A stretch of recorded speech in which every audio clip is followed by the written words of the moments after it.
नमस्कार मु काजल एमटीवी को आपण मानकु स्वागत जनाउछि। जड़े साधारण मनीष हेउछंती बनमाली बेज। जगन्नाथଙ୍କ सेवायत हिसाब रे से पिला बेलु सरल और उच्च चिंताधारार मनीष।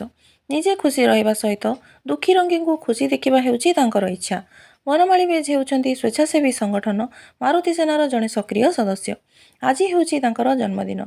एही दिनटी को टिके सेवा कार्यक्रम करी काटिबाकू मनस्थ कले तांकर पत्नी सस्मिता बेज।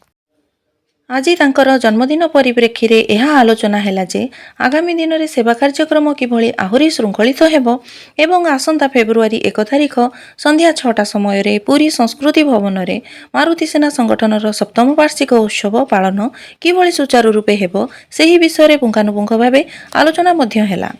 मारुति सेना संगठन समस्त सदस्य माने मिसी आश्रम रे बनमाली बेज जन्मदिन उद्देश्य रे केक काटिले और सहर रे बुली बुली असहाय और अवहेलित लोकंकु खाद्य और कंबल बंटन कले। पुरीरू रिपोर्टिंग सुलोचना साहू सहित ललिता मुर्मू एमटीवी।